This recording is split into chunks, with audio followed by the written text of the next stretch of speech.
Oke, nah sekarang sudah tahu nih cara mengeksplorasi, kemudian cara mengeksploitasi. Nah, tahap berikutnya bagaimana sih pengolahannya? Oke. Nah, pengolahannya setelah minyak itu diambil melalui proses pengeboran lepas pantai maupun di daratan, maka kita mendapatkan yang namanya minyak mentah atau crude oil. Nah, minyak mentah ini berbentuk cair, kental, hitam, berbau tidak sedap. Nah, mengandung 500 jenis hidrokarbon, banyak banget ya. Nah, sekarang kita bertugas dalam pengolahan ini, kita akan masukkan ke dalam kilang minyak. Di dalam kilang minyak itu akan ada proses pengolahan minyak untuk membagi-baginya menjadi jenis-jenis minyak atau jenis-jenis bahan bakar yang berbeda satu dengan lainnya. Nah, pemisahannya menggunakan sistem apa? Sistemnya itu adalah destilasi bertingkat, di mana di dalam destilasi bertingkat itu prinsip yang digunakan itu adalah perbedaan titik didihnya. Oke. Nah, sebelum masuk ke destilasi bertingkat, ada satu proses terlebih dahulu, yaitu yang disebut dengan desalting. Desalting itu adalah suatu proses pemisahan zat pengotor atau garam dari minyak mentah agar dapat diolah lebih lanjut. Jadi karena minyak itu kan banyaknya di lautan tuh, di lautan itu kan banyak garam tuh. Nah, supaya untuk memisahkan garam-garam itu, maka kita melakukan proses desalting itu, supaya zat pengotornya tidak ada. Nah, tujuannya apa desalting ini? Pemisahan senyawa garam, air laut, non-hidrokarbon dari minyak mentah. Membuat minyak mentah lebih murni dengan kandungan minyak bumi yang lebih tinggi. Mencegah pekaratan yang terjadi pada pipa penyaluran minyak. Oke. Jadi kita hilangkan dulu garamnya. Setelah itu baru masuk ke tahap berikutnya, yaitu destilasi bertingkat. Nah, destilasi bertingkat itu sendiri adalah salah satu metode pengembangan dari destilasi. Kalau destilasi itu kemarin kita sudah bahas, destilasi itu adalah proses pemisahan campuran menggunakan berprinsip pada perbedaan titik didih. Nah, destilasi bertingkat itu kalau komponennya itu banyak sekali. Oke, banyak sekali dan titik didihnya itu cukup relatif dekat. Nah, cara pemisahannya menggunakan destilasi bertingkat. Nah, perlu diingat karena dia di sini adalah hidrokarbon, semakin banyak karbon pada senyawa hidrokarbonnya maka semakin tinggi titik didihnya ya anak-anak ya. Oke. Gambar ini seperti apa sih destilasi bertingkat? Nah, jadi destilasi bertingkat itu jadi minyak dari sumur, dari sumur ini dari penghasil minyak mentah itu akan dibawa menggunakan kapal pengangkut minyak menjadi minyak mentah dan dibawa masukkan ke dalam tanur. Nah, di tanur inilah terjadi proses pembakaran atau pemanasan. Ketika minyak itu dipanaskan, ini panas banget loh anak-anak ya. Jadi ketika dipanaskan maka apa yang terjadi dengan minyak itu? Maka untuk bagian-bagian komponen hidrokarbon yang mempunyai titik didih rendah, maka dia akan menguap terlebih dahulu. Nah, ketika menguap, ketika itu masuk ke dalam tangki atau tempat ini yang kayak seperti ini. Ini kayak kondensatornya tapi bertingkat-tingkat, beda-beda saluran pembuangannya ya, atau saluran untuk menghasilkan produknya seperti ini. Nah, ketika itu didinginkan maka apa yang terjadi? Terjadi kondensasi. Nah, ketika terjadi kondensasi maka kamu akan memperoleh yang namanya produk akhir di masing-masing suhu atau saluran keluarnya itu. Nah, setiap masing-masing saluran itu beda suhunya anak-anak. Jadi yang paling rendah itu berada di paling atas, yang paling tinggi titik didihnya itu berada di paling bawah. Nah, perbedaan suhu ini, zat-zat yang di suhu berbeda-beda ini disebut dengan nama fraksi. Oke, jadi berbeda suhu maka kamu memperoleh zat-zat komponen minyak bumi yang disebut dengan fraksi. Nah, fraksi-fraksi ini yang nanti akan bisa digunakan oleh manusia.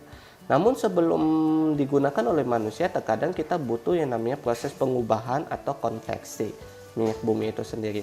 Ada beberapa proses atau ada beberapa metode untuk konveksi minyak bumi ya. Yang pertama itu adalah cracking, reforming, polimerisasi, treating, blending, dan alkilasi. Nah, alkilasi itu sendiri hampir sama seperti reforming, tapi diberi nama khusus namanya alkilasi. Oke, kita akan mulai dengan yang pertama, cracking.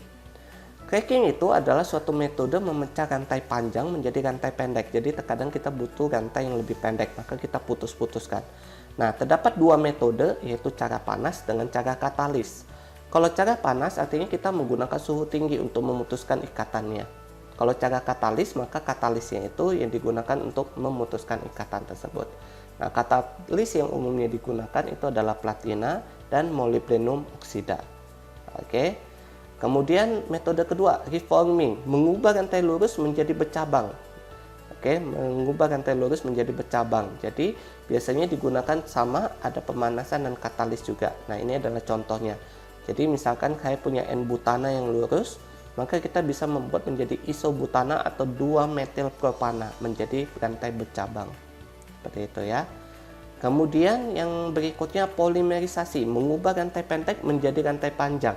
Jadi ini agak berbeda, hampir berlawanan dengan cracking tadi ya.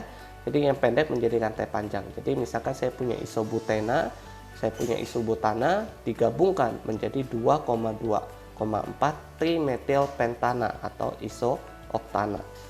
Nah, ini kalau masih ingat, kalau isooktana itu adalah bagian terpenting atau komponen terpenting penyusun bensin yang kita gunakan untuk kendaraan kita. Oke.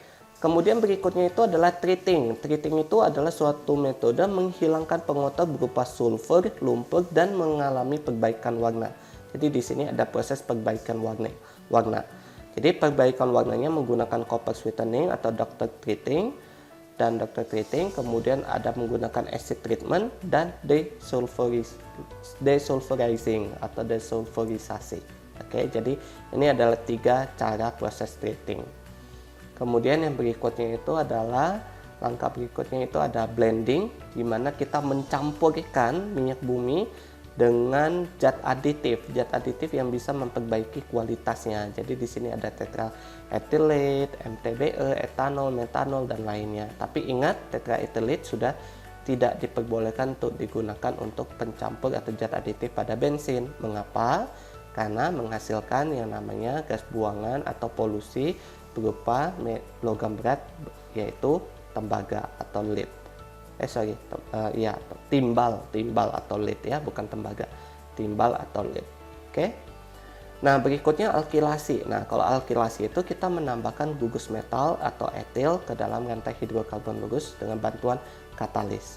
Jadi kita masukin kayak membuat cabang juga gitu ya, Jadi kita memberikan cabang berupa gugus metil, ini bukan metal ya, ini metil dan etil. Oke. Baik. Nah, sekarang setelah kamu mengetahui bagaimana cara mengeksplorasi, eksploitasi dan pengolahannya, maka sekarang kegunaannya apa? Jadi masing-masing fraksi dari minyak bumi itu mempunyai kegunaannya masing-masing gitu ya. Jadi misalkan saya punya yang paling atas itu adalah kamu akan mendapatkan yang gas. Maka gasnya itu salah satunya fungsinya yaitu adalah LPG, petroleum gas. Yang paling kecil, yang paling bawah tuh apa yang tidak bisa dipanaskan lagi, tidak menguap sama sekali, yaitu aspal. Oke, jadi di sini kita memiliki aspal. Jadi kalau aspal dipanaskan akan mencair. Nah, lalu cairan itu kita akan lapiskan pada jalanan membentuk lapisan aspal. Yang mana kita kalau lihat jalan-jalan yang warna hitam itu, nah itulah aspal. Oke. Jadi kegunaan minyak bumi itu sangat banyak sekali. Nah, jadi ada yang dalam bentuk LPG, bahan bakar di Pertamina, bensin, solar dan lainnya, pelumas, jas pelumas, bahan bakar pesawat yang disebut dengan aftur, membuat lilin dalam membentuk aspal atau memproduksi aspal, plastik, ban dan lainnya. Itu biasanya mengandung juga komponen dari minyak bumi. Oke. Nah, itu saja untuk hari ini tentang minyak bumi. Semoga kamu bisa paham. Nah, supaya kamu lebih memahami konsep atau materi tentang minyak bumi ini, saran saya bacalah tentang materi minyak bumi. Karena di situ kamu akan bisa mengeksplorasi lagi tentang apa sih minyak bumi, seperti apa itu minyak bumi dan bagaimana mengolahnya dan memperoleh produk yang kita inginkan. Oke, itu saja. Kalau kamu masih belum paham atau ada pertanyaan, silahkan komen di dalam postingan ini. Oke, terima kasih. Sampai jumpa lagi di video-video berikutnya. Bye-bye.